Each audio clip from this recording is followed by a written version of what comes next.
My name is Toby Severi, I'm Zaki Sabiri. and today we are with Mr. Randy Lioz, and we're going to be talking about depolarizing, especially in the hard times we are in with post-elections and, all of the different political viewpoints that there are currently. So, first question we have is, how do you define polarization, and what does it look like in today's society? Yeah, that's a really important question because polarization can mean different things. So, in terms of policy polarization, that would be when you just have two very distinct policies, which is actually important for a democracy. That's actually a good thing. But the polarization that Braver Angels addresses is called affective polarization. And affect is really about emotion. So, affective polarization is when you mistrust someone, you have contempt for them, you believe that that they intend evil, and they're a threat to the group that you care about or that you're a member of. So this is the kind of polarization that stops people from working together or even talking to one another. And that kind of polarization is really damaging to a democracy because we can no longer deliberate on policies that we want. What are the biggest factors driving division between people in the U.S. right now, especially post-elections? Yeah, there are several factors that have been coalescing over the course of time. And one of the biggest ones, I think, is technology. The situation we're in with regard to technology and how it's isolating people has really been building over the past few decades. There's a sociologist named Robert Putnam who has studied over many years the way that Americans have stopped joining clubs and associations and stopped coming together in large groups to get things done, together. And this is really damaging to not only our society, but also our relationships. We are isolated from members of our family, from our friends, from people we work with, and especially after we moved online with the pandemic, things got worse. And so I think that that's a major cause of the alienation that we feel in society, and that exacerbates the polarization. But that started also with the fragmentation of our media environment. So as we got cable news and those channels started to really focus on one particular interest group, then some channels were for liberals and some channels were for conservatives, and you started to express your identity based on the channel that you watched, the group that you identified with. We also have been filtering ourselves, and they're no longer liberal Republicans and conservative Democrats. We have been filtering into two groups, basically. And we've been doing this in a group sense, but also in a geographical sense. So we've been filtering, so there are a lot more liberals in urban areas. There are a lot more conservatives in rural areas. And it's coming to the point where we no longer encounter one another in our daily lives on a regular basis. And so we don't know what folks on the other side of the divide really believe because we don't actually talk to them, and we don't go to events with them. We don't take part in clubs and organize things with them. And pursuing goals together is one of the main things that makes groups trust one another. And there's been a very precipitous decline in trust, interpersonal trust, and also our trust in institutions over the past few decades as well. So all of these things are coming together to really make polarization a worse problem than it's been since essentially the Civil War. Yeah, and that kind of ties in with my next question that I have for you, which is how has social media impacted the way people engage with music? Yeah.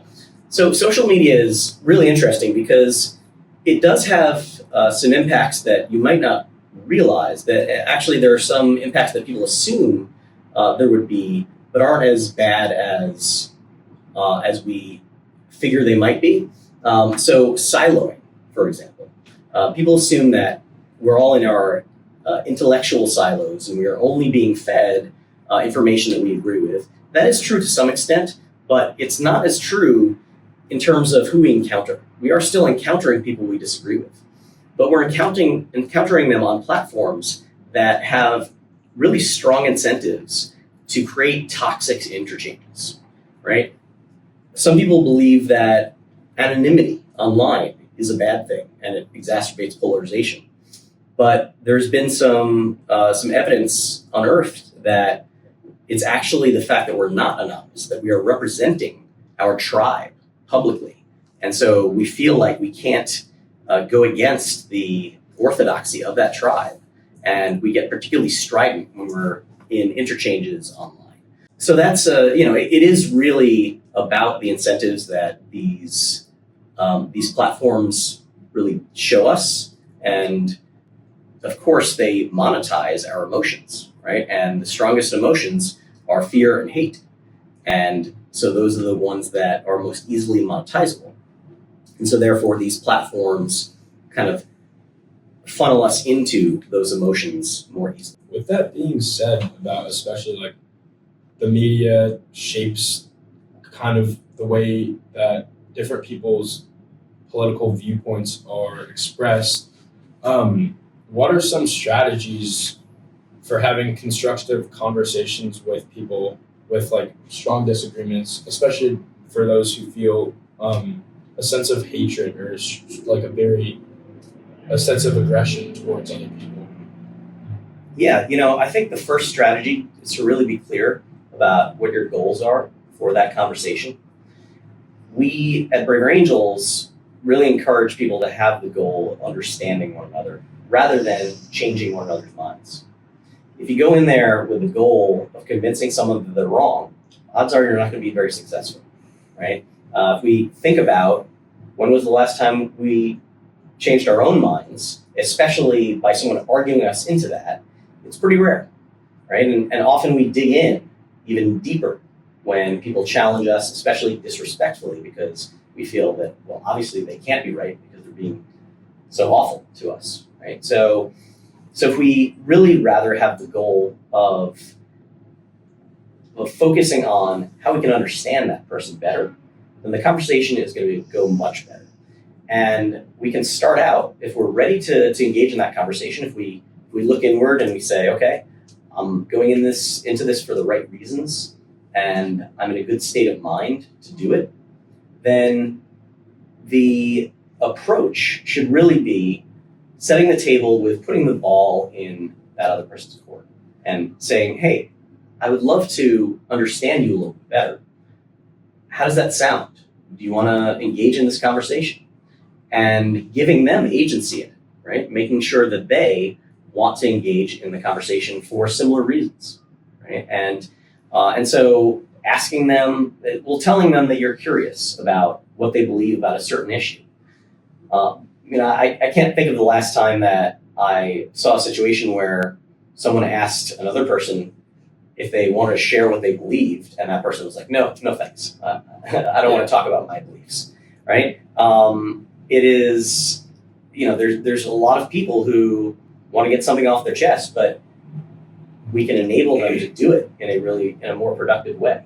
Yeah. So if you set it up like that, then you are in a good position to use some of the other skills that we teach to make that conversation go particularly well and make it a learning experience for both of you. Okay, cool. So can you share a success story where two polarized groups found common ground through the Braver Angels? And also, I understand that maybe there isn't a common ground. Sometimes people might leave a conversation understanding that they just view things differently, and that's totally okay. Yeah, absolutely. So one of the main principles of Braver Angels is not only do we want to find common ground and understand where we share that, but also we want to disagree accurately. We don't want our disagreements to be driven by a media environment that obviously has incentives to divide us, right? So let's focus on, all right, where are the substantive points? Where is the policy polarization that I talked about earlier, where we want different things, and where is some of that just inflated and a mountain is made out of a molehill? So it's really about common ground and then disagreeing accurately. And in that context, we have great events that really do help us to find those points of common ground. In fact, we have a workshop called Common Ground, and it focuses on a single issue. Just recently, I helped to run one of those on the issue of immigration, and there was a lot of common ground that came out. There was probably over 20 points of agreement on values, concerns, and policy ideas that a group of reds and a group of blues came together and created. And they unanimously agreed on all of these points. So it was really powerful. And it has also created an impetus for follow-up. So we got together a few weeks later, and we started planning. All right, what are we going to do with this? How are we going to bring in leaders, influencers, stakeholders in these issues, and help them to actually take action? Yeah. And I would say also, at the end of every Red Blue workshop that I've ever been a part of, so Red Blue is our flagship workshop. It was the first one created by Braver Angels, and it also brings an equal number of Reds and Blues together, but has a more general discussion about policies. And at the end of every single one of those, someone has said, wow, we are so much closer than I realized. So there is a lot of common ground. You just do have to work and exercise your curiosity muscles to find that common ground. Okay, so talking about that, especially with how the media shapes things and creates aggression towards other people with different views, what are some tools to overcome the emotional reactions that are often caused when people have conversations about different views on where they stand, especially discussing decisive topics? Yeah, so I think one of the most undervalued tools is just the pause.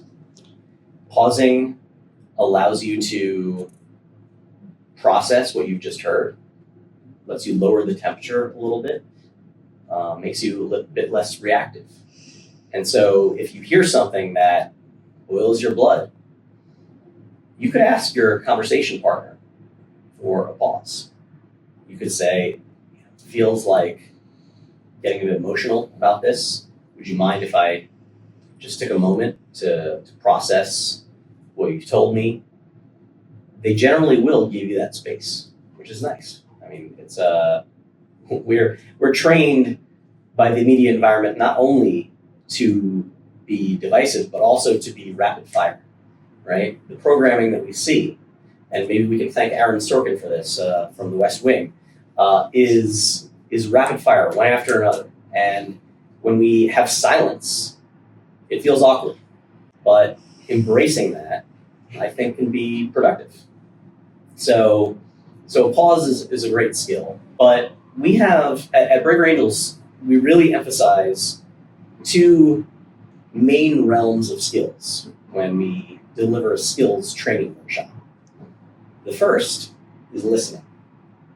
And it's really important that that comes first, because you want to ensure that the person you're talking to actually feels heard before you even start to share your own viewpoint. The best way to ensure that they are going to listen to you is for you to listen to them and verify that you've gotten their points right. So if you ask good follow-up questions to clarify, if you say, I think that I heard you say this, is that right? And if they say yes, then you've made some progress. You've made them feel heard. And we actually have another skill which is also underused, which is called a pivot. So before you share your own viewpoint, once you've verified that the other person does actually feel heard, that you've gotten their point of view down, and perhaps ask follow-up questions just to make sure that you fully understood it. At that point, we would encourage you to use a pivot, which is a skill that's focused on giving a heads up. We often compare it to using a turn signal in your car. So, you use that turn signal before you change lanes. If you try to change lanes first, and especially if you don't wait to verify that the person is giving you an opening, it could be dangerous. In the same way, in a conversation, we would suggest that you say, well, I'd love to share my viewpoint with you. It's a little bit different. Would you be interested in hearing that? Yeah. It's kind of rare that someone would say, no, I don't have any interest in your view. It can happen. Yeah. Right? But it is fairly rare. And people, it really appeals to people's self-image of curiosity. And so once that person has signaled that they're ready for you to go ahead, and that could be body language, it could be, a direct affirmation that they're ready, then you can share your viewpoint. And of course, there's particular ways that we encourage you to do that, right? For example, by using I statements and making it clear that you don't believe that your viewpoint is the only one, right? But that can really help. And also telling stories, incredibly important. So, they help us to relate to one another. So those are some of the broad outlines in terms of good ways to connect with someone, especially on divisive topics. A couple more questions for you here, Lioz. What long-term changes do you think are needed in society to reduce polarization in future generations? Yeah, that's a great question. I think that we're in a really challenging time right now. We are dealing with changes in technology that are becoming exponential, right? With AI and that technology influencing how we relate to one another. It's getting harder to escape that. And there was this a quote from a technologist. Well, he was quoting another scientist, but it was Jaron Lanier who said in The Social Dilemma, a documentary about the technology that is really impacting us right now. He said, "We have Paleolithic brains, medieval institutions, and godlike technology." And that is so difficult for us to keep up with, for us to manage the impacts on our lives. And it's just getting more and more extreme. So until we get a handle on technology in general and how it is influencing our lives and how we can adjust to it, I think we're going to be struggling. So I think that should be one of the major goals of especially young folks who have grown up in a world native to that technology, to really develop ways in which it can be harnessed to improve our lives and leave behind some of the ways that it makes them more challenging. So technology is one thing. I think that we have a political system. That has incentives for division. I think there are some really interesting structural changes that people have proposed. For instance, ranked choice voting, open primaries, proportional representation. These are ideas that have been shown to have a good influence on how we relate to one another in our politics. So I think that putting some effort behind those structural changes would be a really good idea. But ultimately, I really do think that it has to be an emphasis on coming together and joining. There was another documentary recently based on the work of Robert Putnam called Join or Die. And I mentioned earlier the trend away from joining voluntary associations, clubs, sports leagues, PTAs, even being involved in the running of local government. That's been on a long-term decline, and it's led to declines in trust. And so I think that joining clubs, joint efforts, where we work together towards the same goal, that is the kind of thing that builds trust between people. And we've got to do it in person. We can't just do it over Zoom because it is remarkable how much relationships are built in the in-between times. So conversations at a water cooler, conversations during a break from an important meeting. This is where the small talk actually builds our relationships in a big way. So I was just at an unconference event that was organized around this principle. It was really focused on a very difficult issue, but we made some incredible progress there because those little conversations are so fortifying. So yeah, it is a matter of being joiners. And I think that that's one of the main things that we have to emphasize for one another. Yeah, kind of staying on this looking forward topic of what we can change in the future. How can young leaders balance advocacy for their beliefs with a commitment to respectful dialogue? You know, it's people often think about these things as being opposed and having to be balanced, but honestly, being highly skilled at respectful dialogue is a great way to be a more effective advocate. I really think that you can be a more effective advocate for what you believe because it not only allows you to speak to a wider audience, but it lets you hear how people are reacting